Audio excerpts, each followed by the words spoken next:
menemukan barang bukti berupa kendaraan Land Cruiser yang sebelumnya juga dicari, di mana kendaraan Land Cruiser ini yang menjadi instrumen penyuapan. Dalam lanjutan penyidikan perkara terkait dengan dugaan suap di Kabupaten Kuansing, sejak hari Sabtu kemarin penyidik melakukan kegiatan penggeledahan di sejumlah titik.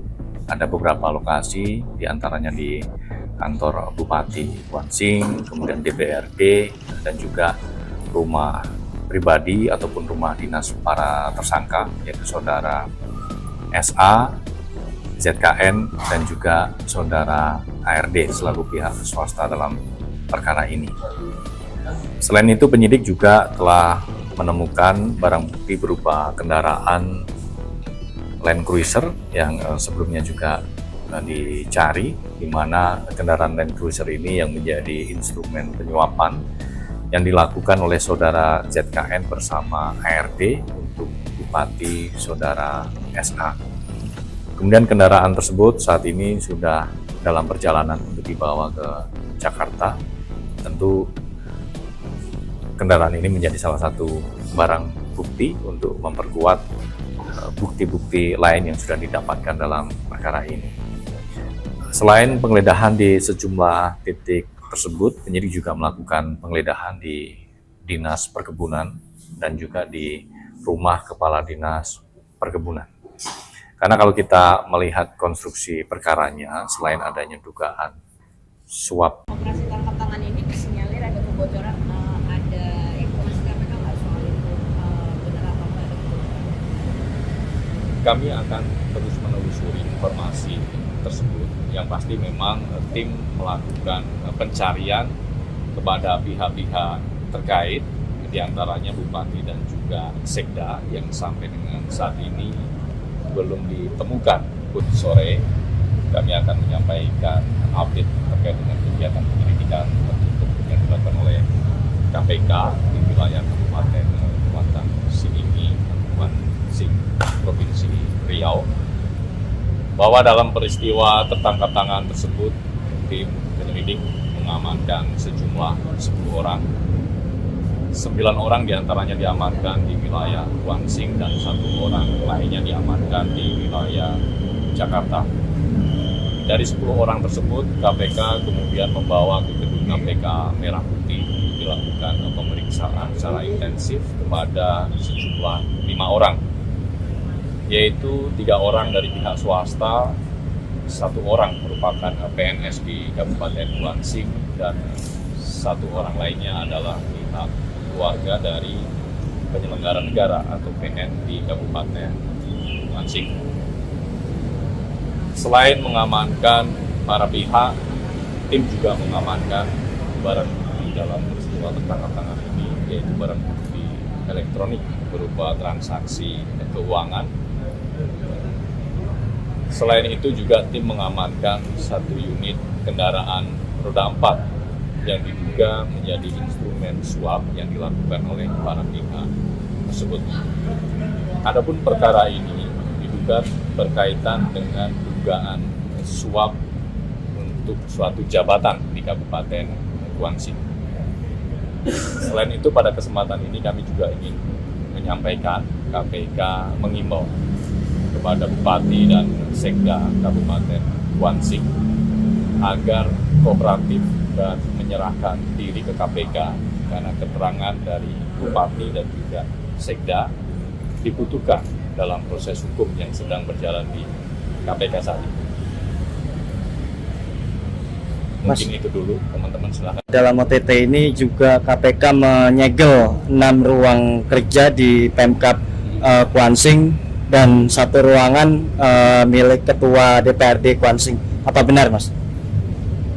Dalam rangkaian kegiatan penyelidikan tertutup ini, benar bahwa tim juga melakukan pemasangan KPK lain di sejumlah titik. Artinya ketika ini nanti sudah bergulir pada tahap penyidikan, maka KPK melalui penyidik akan melakukan upaya paksa penggeledahan di sejumlah titik yang sudah dipasang KPK lain tersebut.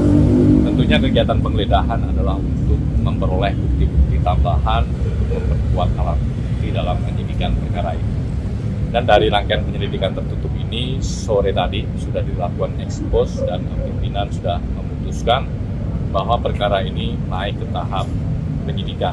Sehingga dalam proses atau tahap penyidikan ini, KPK kemudian nanti akan menetapkan para pihak sebagai tersangkanya. Mas, operasi tangkap tangan ini disinyalir ada kebocoran, ada informasi KPK nggak soal itu, benar apa nggak ada kebocoran? Kami akan terus menelusuri informasi tersebut. Yang pasti memang tim melakukan pencarian kepada pihak-pihak terkait, diantaranya Bupati dan juga Sekda yang sampai dengan saat ini belum ditemukan posisinya. Sehingga kami mengimbau dalam kesempatan ini kepada Bupati dan juga Sekda Kuansing untuk kooperatif menyerahkan diri ke KPK sehingga proses hukum yang sedang berjalan bisa dilakukan secara efektif. Mas, terkait pemeriksaan itu hari ini, Mas, apa aja, Mas? Sebentar, kita ke kriteria dulu. Per malam ini Bupati dan Sekda Kuansing sudah menyerahkan diri. Keduanya tiba di gedung KPK Merah Putih sekitar pukul 21.17 waktu Indonesia Barat. Saat ini keduanya langsung menjalani pemeriksaan secara intensif. Adapun dalam prosesnya, tim membawa yang bersangkutan dari Bandara Soekarno-Hatta menuju gedung KPK Merah Putih.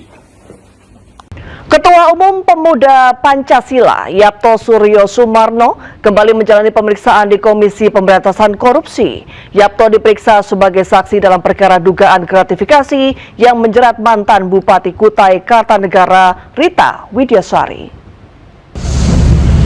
Mohon izin Bapak, izin Bapak. Yapto Suryo Sumarno tiba di gedung KPK Jakarta sekitar pukul 9 pagi, didampingi penasihat hukumnya. Yapto tidak memberikan pernyataan apapun kepada awak media dan langsung melengang ke dalam gedung. Tinggi ya, makasih. Juru bicara KPK Budi Prasetyo mengatakan pemeriksaan terhadap Yapto dijadwalkan kembali oleh penyidik untuk mendalami perkara dugaan penerimaan gratifikasi terkait pembayaran per metrik ton batu bara di wilayah Kutai Kartanegara. Dalam pemeriksaan tersebut, penyidik akan menelusuri sejumlah aset yang diduga berkaitan dengan penerimaan gratifikasi oleh tersangka.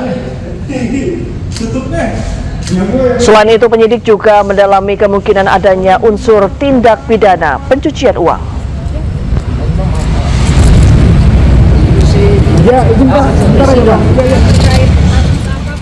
Informasi selanjutnya, pemirsa, Polda Metro Jaya menegaskan sudah mengantongi surat tugas dan surat izin penggeledahan.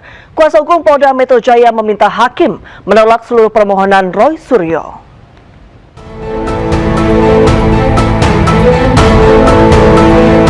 Sidang pra-peradilan Roy Suryo Selasa pagi, Polda Metro Jaya dan Kejari Jakarta Selatan sebagai termohon memberikan jawaban. Tim bidang hukum Polda Metro Jaya menyatakan penyidik telah menjalankan seluruh proses sesuai Kitab Undang-Undang Hukum Acara Pidana atau KUHAP terhadap penindakan kepada Roy Suryo. Penggeledahan rumah Roy Suryo dilakukan berdasarkan penetapan Pengadilan Negeri Tangerang. Penyidik disebut juga telah menunjukkan surat tugas dan surat izin penggeledahan. Atas dasar tersebut, kuasa hukum Polda Metro Jaya meminta hakim menolak seluruh permohonan pra-peradilan yang diajukan Roy Suryo. Termohon memperlihatkan surat perintah penahanan beserta berita acara penahanan kepada pemohon dan penasihat hukumnya serta memberikan kesempatan untuk membaca dan menandatangani dokumen tersebut.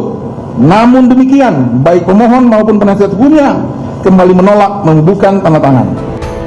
Roy Suryo bersama kuasa hukumnya menilai jawaban Polda Metro Jaya tidak konsisten.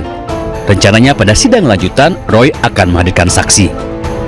Saya pun juga kaget ketika mendengar, loh, kok balik lagi ke KUHAP yang lama, padahal itu jelas-jelas ya. Secara detail secara hukumnya tadi sudah jelas. Dan besok pagi ya itu memang akan ada saksi yang juga kami hadirkan, dan itu akan jelas akan membantah apa-apa yang tadi telah disampaikan. Termasuk mereka menghindar dari satu syarat yang sangat penting. Bukan hanya satpam. Yang paling penting itu adalah ada perwakilan dari penduduk setempat. Sidang pra-peradilan diajukan Roy Suryo untuk menguji sah atau tidaknya tindakan penyidik Polda Metro Jaya. Di Jakarta, tim liputan iNews melaporkan. Subscribe, share, like, and comment. Subscribe, share, like, and comment. Subscribe, share, like, and comment.